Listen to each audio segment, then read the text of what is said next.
Integrate dx upon 5 plus 4 cos x का whole square. ये बहुत ही सही प्रॉब्लम है, बहुत ही अच्छी प्रॉब्लम है, और मैंने आपको बताया है कि 5 प्लस 4 cos x का linear a plus B cos x का होल स्क्वायर है।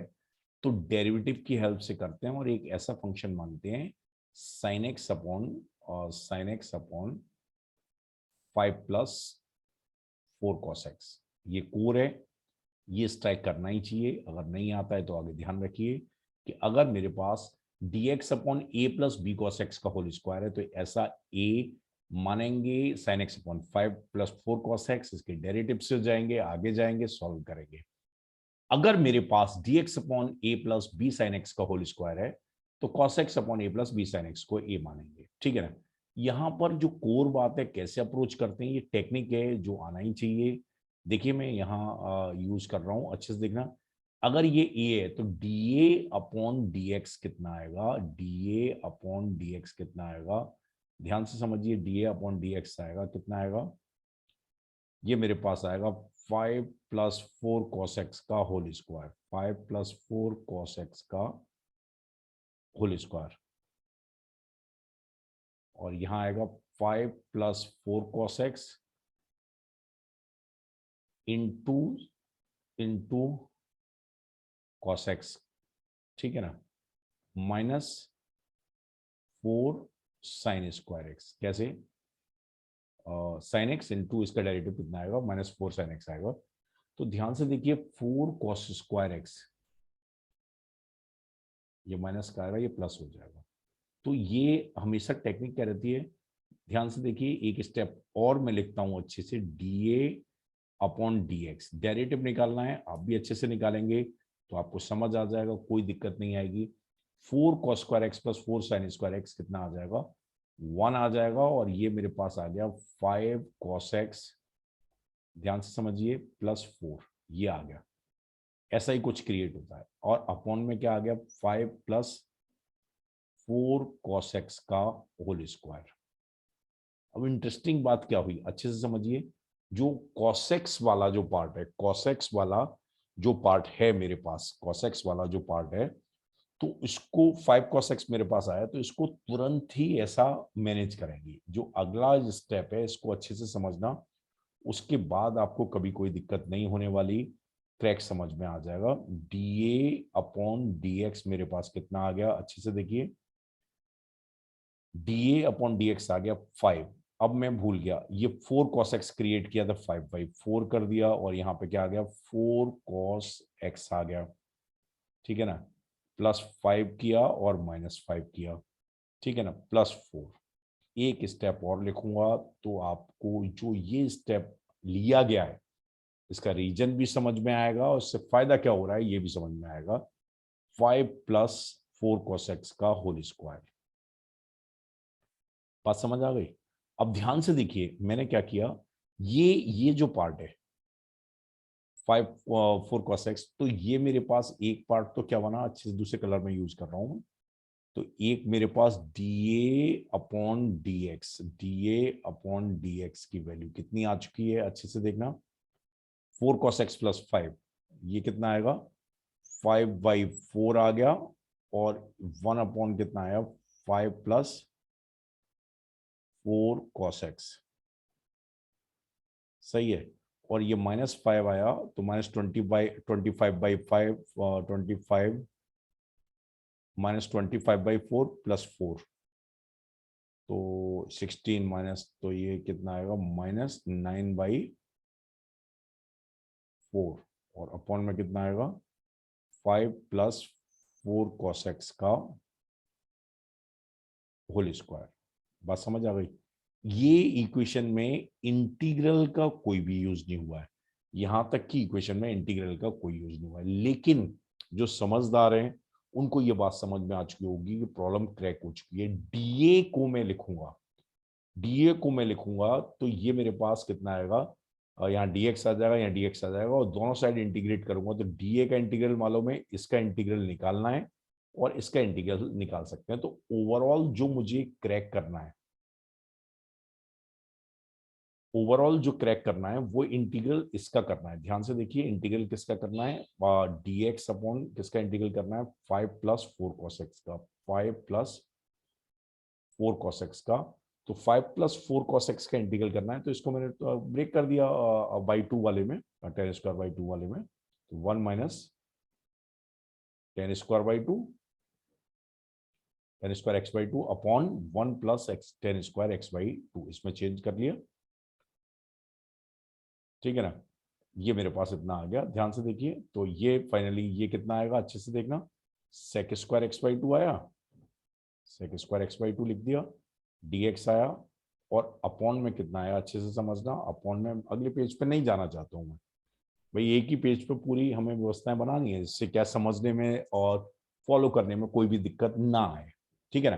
तो नाउ नाउ फोकस करिए, ये 4 आएगा, 5 5 आया, ये 4 आया, तो ये फाइनली ये मेरे पास कितना आ रहा है, अच्छे से देखना। ये मेरे पास आ गया, कितना आया, 9 आया, 9 9, और 9 plus ten square X Y two, 10 square X Y 2, ये मेरे पास ऐसा कुछ आ गया। बात समझ आ गई। तो 9 + 10 स्क्वायर एक्स बाई 2, अब 10 x/2 को t मानूंगा, तो मेरे पास कितना आएगा, sec square x/2 into 2 dt आ जाएगा। तो 2 dt, तो ये मेरे पास 2 आएगा, 1/3, और tan inverse x by A, tan inverse 10 of x/2/3, ये इंटीग्रल आ जाएगा इसका। मुझे लगता है इसमें कोई भी दिक्कत है नहीं, ये इंटीग्रल आ गया है 1/a tan verse x by a, 1/a tan verse 1/a tan verse x by a, और ये मेरे पास इसका ये इंटीग्रल आ जाएगा, ठीक है। इसमें तो कोई दिक्कत है नहीं, है दिक्कत, ये इतना आ जाएगा, ठीक है ना, 5/, ये इसमें तो कोई दिक्कत नहीं है। अब नाउ को, अब ध्यान से देखना, ये डी ए, जो ये जो पार्ट है, ये जो पार्ट है, मैंने dx का दोनों तरफ इंटीग्रेट किया, सही है। तो अब मैं दोनों साइड इंटीग्रेट अगर करूंगा, तो मेरे पास ये जगह है, मैं यहाँ पे आंसर लिखने वाला हूँ बस में, बाकी काम हो चुका है। ये मेरे पास ये जगह है, यहाँ पे मैं आंसर लिखूंगा, और वो भी आप अपने आप लिखेंगे, मैं थोड़ा आधा अधूरा आंसर लिखूंगा, लाइक लिखूंगा तो पूरा, लेकिन आप लोगों को सही से थोड़ा सा समझना है। तो जब डी ए इक्वल्स टू आएगा -5/4, माइनस का है क्या, नहीं 5/4 है, डी ए इक्वल्स टू आएगा 5/4, 1/4, 5+4 dx -9/4। तो इसको जब इंटीग्रेट करेंगे तो ए आ जाएगा यहाँ, और यहाँ क्या आएगा, ये आएगा 5/4, और इसका इंटीग्रल अभी हमने सीखा है, ये कितना आया है, इंटू 2/3 टेन इनवर्स 10 x/2/3, ठीक है। और ये कितना आएगा, -9/4i, ये इंटीग्रल निकालना था मुझे इसका, तो ये इंटीग्रल निकालना था हमने। तो डेरी इस एक्सप्रेशन का ट्रेंड होता है, इसकी हेल्प से ये आइडिया लगाया कि इसका डेरिवेटिव में ये एक्सप्रेशन आएगा, ये इक्वेशन बनाई, और जो इंटीग्रल था, तो यहाँ से आई की वैल्यू आ जाएगी मेरे पास। ध्यान से देखिए, आई की वैल्यू कितनी आएगी, ये आई की वैल्यू मेरे पास आएगी, ध्यान से समझना, आई की वैल्यू आएगी 4/9, 4/9,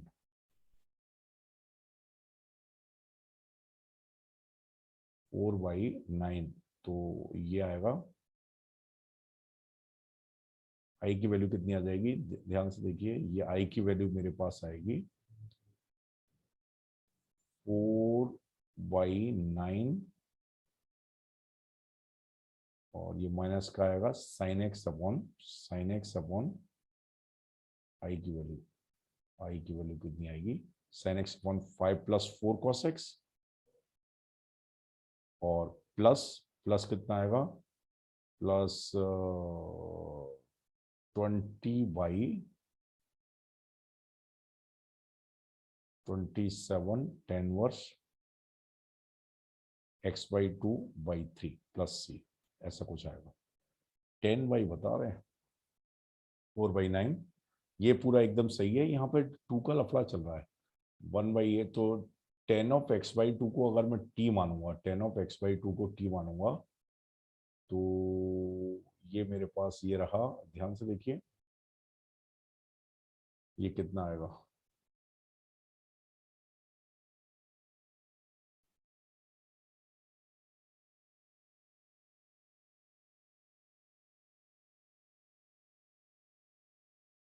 यहाँ पर ध्यान से देखिए ये 5/4 है। तो ये अगर ये 5/4 है मेरे पास, अच्छे से फोकस करना, ये 5/4 है, तो ये 2 बचेगा। तो यहाँ पे क्या आएगा, ये 2 ये बच रहा होगा, ठीक है ना। तो 10/27 आएगा, 10/27 आएगा, ये फाइनल आंसर होगा।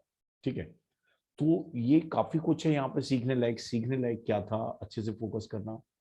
सीखने लायक हमारे लिए काफी कुछ है यहाँ पे, कोई भी दिक्कत है नहीं। ध्यान से समझिए, काफी इंटरेस्टिंग है। जब मेरे पास dx/a+b cos x का होल स्क्वायर होता है, तो a इंट्रोड्यूस करना पड़ता है, और sin x/5 + b 4 cos x, इसका डेरिवेटिव लेते हैं, इसका डेरिवेटिव लेते हैं, और ये इक्वेशन बनाइए। तो ये इक्वेशन, ये आपको ध्यान ही रखना पड़ेगा।